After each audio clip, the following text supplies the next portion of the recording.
Hello बच्चों। हम BSc second year की ऑर्गेनिक केमिस्ट्री पढ़ रहे थे, जिसमें हमारा टॉपिक चल रहा था एल्कोहल का। पिछले लेक्चर में हमने एल्कोहल की बनाने की विधियां देखी तथा उसकी फिजिकल प्रॉपर्टीज का अध्ययन किया था। आज हम एल्कोहल की केमिकल प्रॉपर्टीज का अध्ययन करेंगे। ठीक है। अब एल्कोहल में हम दो पार्ट में डिवाइड करेंगे एल्कोहल की रिएक्शंस को। पार्ट ए क्या है हमारा, ओएच ग्रुप। जो एल्कोहलिक ग्रुप है उसके हाइड्रोजन की रिएक्शन, जैसे ओएच है इसमें से हाइड्रोजन बॉन्ड ब्रेक हो, इस कंडीशन में हम इसका अध्ययन करेंगे। अगर क्रियाशीलता की बात करें तो देखो यहाँ पे methanol 1 degree 2 degree 3 degree alcohol. तो ये इसका क्रम होगा, क्यों? क्योंकि मेथनॉल में से जब हाइड्रोजन निकल जाएगा तो क्या बचेगा? बस CH3O-। जबकि 3 डिग्री एल्कोहल में से हाइड्रोजन निकल जाएगा तो क्या बचेगा? हम यहाँ पे देख रहे हैं इस सेंट्रल कार्बन के चारों तरफ चार परमाणु किस किस से जुड़े हुए हैं। एक मेथिल ग्रुप, दूसरा मेथिल ग्रुप, तीसरा मेथिल ग्रुप और चौथा ऑक्सीजन परमाणु ऋण आयन युक्त। ठीक है। अब हम देखेंगे कि यहाँ पर क्या होगा। मेथिल ग्रुप प्लस आई दिखाता है, प्लस आई प्लस आई, तो इलेक्ट्रॉन को कहाँ भेज रहा है? यहाँ पर। यहाँ के इलेक्ट्रॉन कहाँ गए? यहाँ पर। तो ऑक्सीजन पर नेगेटिव चार्ज बढ़ गया, नेगेटिव चार्ज बढ़ गया ना। तो ये क्या होगा? कम स्टेबल होगा। हम क्रियाशीलता की बात कर रहे हैं।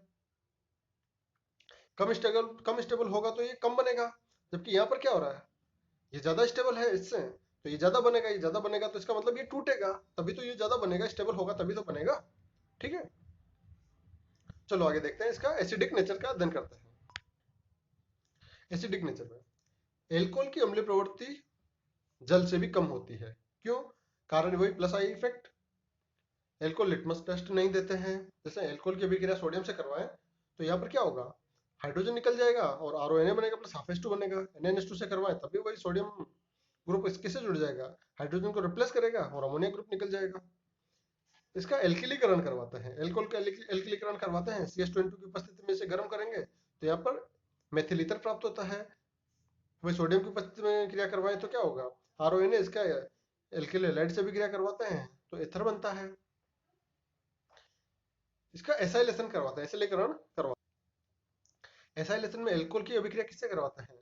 CH3COCl से। HCl निकलेगा और क्या प्राप्त होगा? देखो CH3C डबल बॉन्ड O, उससे क्या जुड़ जाएगा? ये OR, यही प्राप्त होगा। इसके बाद आगे की अभिक्रिया देखते हैं। इसका बेंजोइलेशन करवाते हैं। एल्कोहल की अभिक्रिया किससे करवाएं? C6H5COCl से। यहाँ से HCl निकलता है, सेम अभिक्रिया। C6H5C double bond O bond OR, यहाँ पे OR जुड़ गया। ये OR बचा ना, ये यहाँ पे जुड़ जाता है। ये रिएक्शन क्या कहलाता है? बेंजोइलेशन क्या कहलाता है? शॉर्टन बोमन रिएक्शन कहलाती है। इसे याद करने के लिए क्या ट्रिक है? शैतान बेईमान रिएक्शन, ये भी बोल सकते हैं। चलो आगे देखते हैं। एल्काइन से अभिक्रिया करवाएंगे एल्कोहल की और क्या बनेंगे? एसिटिल कीटल बनेंगे। कार्बोनिल कंपाउंड से जब एल्डिहाइड से कीटोन से अभिक्रिया करवाई जाती है एल्कोहल की, तो देखो क्या होता है, कार्बन और ऑक्सीजन के बीच का जो डबल बॉन्ड है वहां के इलेक्ट्रॉन कहाँ शिफ्ट हो जाते हैं? ऑक्सीजन पर। तो ऑक्सीजन पर ऋणावेश हो जाता है और कार्बन पर धनावेश हो जाता है। अब ये एल्कोहल है, यहाँ पर हाइड्रोजन निकल रहा है तो ऑक्सीजन माइनस होता है, माइनस कहाँ जाएगा? कार्बन पर। तो RC डबल RCH, ये तो सेम ही रहेगा। ये OR तो यहाँ चला गया, और जो H+ के प्रेजेंस में करवाया हाइड्रोजन जो बचेगा यहाँ पर H+, वो कहाँ चला जाएगा? इस पर, ऑक्सीजन पर। तो ये क्या बना? हेमी एसिटेल। इसकी फिर से ROH से क्रिया करवाएं तो हमें क्या प्राप्त हो गया? एसिटेल। इसी तरह से कीटोन से भी क्रिया कराएंगे तो हमें क्या प्राप्त होगा? कीटेल। देखो एसिटेल और कीटेल का अक्सर क्वेश्चन पूछ लिया जाता है कि एसिटेल की संरचना क्या होती है, एसिटेल बनाने की विधि बताइए। कार्बोनिल कंपाउंड की अल्कोहल से भी क्रिया करवाएंगे तो हमें एसिटेल और कीटेल प्राप्त होते हैं। एसिटेल में क्या होगा? देखो ये जो कार्बन है इसके दोनों ग्रुप एक साइड में क्या हो गया, OR जुड़े हुए। दूसरी साइड में क्या, एक तो एल्किल ग्रुप जुड़ा हुआ है, दूसरा हाइड्रोजन जुड़ा हुआ है। तो हाइड्रोजन जुड़ा हुआ है तो ये क्या बना? एसिटेल। लेकिन अगर यहाँ पर बात करें, दोनों एल्किल ग्रुप जुड़े हुए हैं यहाँ पर, इधर तो वही OR बना हुआ है, यहाँ पर दोनों एल्किल ग्रुप जुड़े हुए तो ये क्या बनेगा? कीटेल। क्यों? क्योंकि कीटोन से प्राप्त हो रहा है और ये एल्डिहाइड से प्राप्त हो रहा है, इसलिए एसिटेल प्राप्त होता है। नेक्स्ट देखते हैं किटीन से। एल्कोहल की विक्रिया किटीन से करवाते हैं तो हमें क्या प्राप्त होता है? देखो CH2 डबल बॉन्ड C, यहाँ पे O का इलेक्ट्रॉन माइनस पर डबल बॉन्ड था, इसका इलेक्ट्रॉन कहाँ चला गया? ऑक्सीजन पर। यहाँ से H+ जुड़ गया और यहाँ पर क्या जुड़ा? कार्बन पर OR। ये इनोल फॉर्म बन गया जो अस्थायी होता है, और ये क्या प्राप्त करता है? कीटोफॉर्म प्राप्त करता है। और ये क्या बना हमारा? फाइनली एस्टर बनता है। नीचे हम देखेंगे एस्टर प्राप्त होता है। आगे देखते हैं CH2 के साथ अभिक्रिया देखते हैं। RONA लेते हैं, स्ट्रॉन्ग बेस होता है, इसकी CH2 से भी क्रिया करवाता है तो हमें क्या प्राप्त होता है? सोडियम एल्किल जेंथेट प्राप्त होता है। कैसे? देखो सी डबल बॉन्ड एस, ये तो हो गया। यहाँ पर जब ये बॉन्ड टूटा तो एक ग्रुप तो अपने कार्बन से जुड़ेगा और एक सल्फर से जुड़ेगा। तो सल्फर से क्या जुड़ा हमारा? नेगेटिव चार्ज सल्फर आ गया, तो सोडियम जुड़ेगा, पॉजिटिव जुड़ा। और कार्बन से ओ आर डैश या ओ आर, तो ये क्या बन गया हमारा? सोडियम एल्किल जेंथेट बनता है। नेक्स्ट रिएक्शन है जो हमारी सबसे इंपॉर्टेंट रिएक्शन है, उसके बारे में बात करते हैं, एस्टरिफिकेशन या एस्टरीकरण। यहाँ से अक्सर क्वेश्चन आता है, एल्कोहल प्लस एसिड से एस्टर का बनना क्या कहलाता है? एस्टरीकरण कहलाता है। कितने सिंपल रिएक्शन डेफिनेशन है। इसमें एल्कोहल से तो क्या निकलता है? हाइड्रोजन, और एसिड से क्या निकलता है? OH ग्रुप निकलता है। ये ध्यान देने वाली बात है। तो देखो, एल्कोहल और एसिड से एस्टर का बनना एस्टरीकरण कहलाता है। एसिड लिया, एल्कोहल लिया, सांद्र एस्टर सुपर की उपस्थिति में क्या बन गया हमारे पास? एस्टर बन गया और एस्टर मॉलिक्यूल निकल जाता है। अब अभिक्रिया, यदि अभिक्रिया में सांद्र एस्टर सुपर के स्थान पर क्या लें? ट्राई HCl काम में लें, तो अभिक्रिया क्या कहलाती है? फिशर स्पायर रिएक्शन कहलाती है। ठीक है। अब देखो मैकेनिज्म की बात करें, एसिड से एसिड की अभिक्रिया H2SO4 की प्रेजेंस में करवा रहे हैं तो H+ देता है। H+ दिया तो इसने क्या हो गया? H+ कहाँ जाएगा? ऑक्सीजन पर। इस पोजीशन पे हमें मॉलिक्यूल प्राप्त होता है जहाँ कार्बोकेटाइन उपस्थित है, दो OH ग्रुप उपस्थित है। इसकी एल्कोहल से भी क्रिया करवाते हैं तो एल्कोहल कहाँ जुड़ जाएगा? इस कार्बोकेटाइन पर जाएगा और ये H+ यहाँ से निकल जाता है। अब हमें ये संरचना प्राप्त हो जाती है जिसमें कार्बन से एक एल्किल ग्रुप जुड़ा हुआ है, एक OR- जुड़ा हुआ है और दो OH ग्रुप जुड़े हुए हैं। यहाँ से H2O निकलता है और हमें क्या प्राप्त होता है? एस्टर प्राप्त होता है। ठीक है। तो हमें फाइनली ये इसकी क्रियाविधि है, ये इसकी जो हमें उत्पाद प्राप्त होता है। अब अगर एस्टरीकरण की क्रियाशीलता की बात की जाए तो क्रियाशीलता क्या होती है? त्रिविम बाधा की तुलनानुपाती होती है। तो हम देखते हैं यहाँ पे एसिड कौन सा काम में लेंगे जिसमें कम से कम त्रिविम बाधा हो। ठीक है। फॉर्मिक एसिड, एसिटिक एसिड, इस तरह से जैसे जैसे हम परमाणु बढ़ते जाएंगे और त्रिविम बाधा बढ़ती जाएगी वैसे वैसे उसकी क्रियाशीलता घटती जाएगी। एल्कोहल कौन सा काम में लेंगे? हमने पहले भी देखा था, मेथेनॉल काम में लेंगे क्योंकि इसकी क्रियाशीलता ज्यादा होती है। अब आइसोसाइनिक एसिड के साथ इसकी अभिक्रिया करवाता है। आइसोसाइनिक एसिड क्या होता है? HN double bond C double bond O। इसके अल्कोहल के साथ क्रिया करवाता है तो हमें क्या प्राप्त होता है? ये इनोल फॉर्म प्राप्त होता है जो रीअरेंज होकर एल्किल यूरिथेन बनाता है, NH2C double bond O bond OR। ठीक है। क्या बना हमारा? एल्किल यूरिथेन बनता है।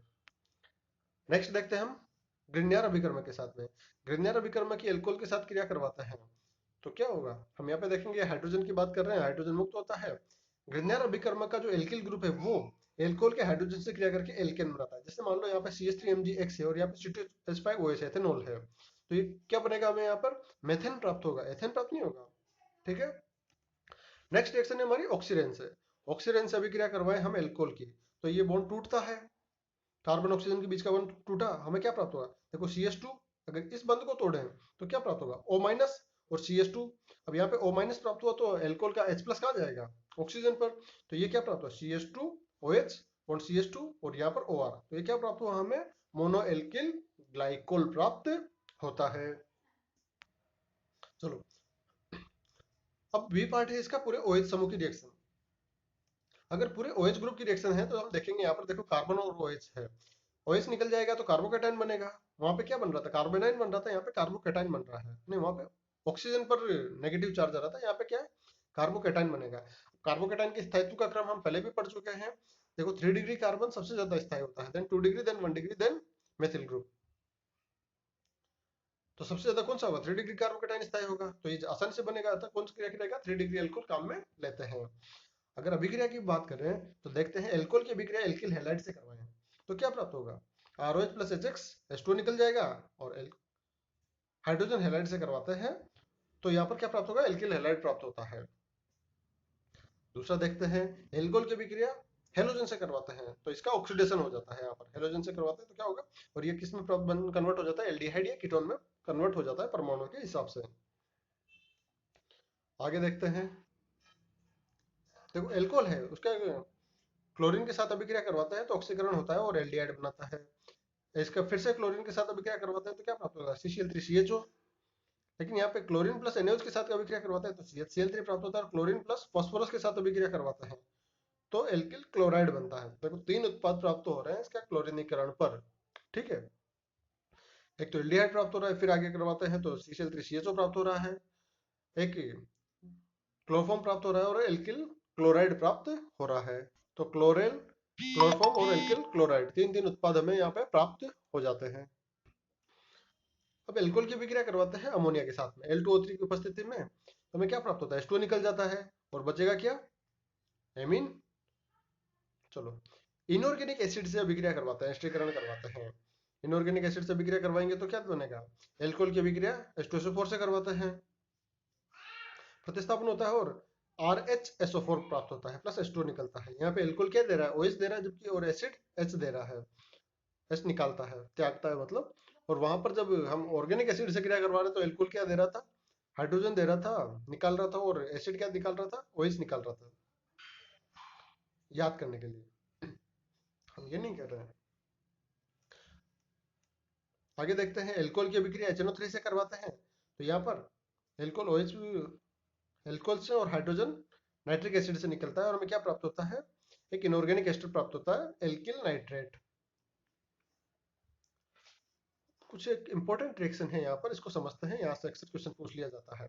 एल्कोहल की अभिक्रिया कंसंट्रेट H2SO4 से करवाते हैं। टेम्परेचर बहुत इंपॉर्टेंट रोल प्ले कर रहा है, क्योंकि ये टेबल डायरेक्ट पूछी जाती है। 0 डिग्री पर क्या प्राप्त होगा, 100 डिग्री पर, या 140 डिग्री पर क्या प्राप्त हो रहा है, 170 पर क्या प्राप्त हो रहा है। देखते हैं, जब एल्कोहल की अभिक्रिया कंसंट्रेट H2SO4 से करवाते हैं 0 डिग्री सेल्सियस पर, तो हमें क्या प्राप्त होता है, C2H5 का होल टू SO4 प्राप्त होता है। 100 डिग्री सेल्सियस पर क्रिया करवाते हैं तो C2H5 HSO पर प्राप्त होता है। 140 डिग्री सेल्सियस पर क्रिया करवाते हैं तो C2H5 और C2H5 प्राप्त होता है, एस्टर मतलब ईथर। और 170 डिग्री सेल्सियस ताप पर क्रिया करवाते हैं तो हमें एल्कीन प्राप्त होती है। क्यों, क्योंकि कम ताप पर प्रतिस्थापन ज्यादा होता है और अधिक ताप पर विलोपन ज्यादा होता है। ठीक है, तो हमें यहाँ पे प्रतिस्थापन हो रहा है और यहाँ पर विलोपन हो रहा है।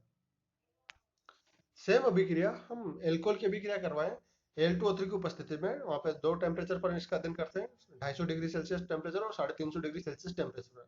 तो 250 डिग्री सेल्सियस पर हमें क्या प्राप्त हो रहा है, ईथर प्राप्त हो रहा है, और 350 डिग्री सेल्सियस पर हमें एल्कीन प्राप्त हो जा रही है। तो चलो बच्चों, ये आज हमारा केमिकल रिएक्शंस के दो पार्ट का अध्ययन किया। केमिकल रिएक्शन का जो लास्ट पार्ट बच रहा है अभी एल्कोहल का, पूरे अणु की अभिक्रिया, उसका नेक्स्ट लेक्चर में अध्ययन करेंगे। धन्यवाद।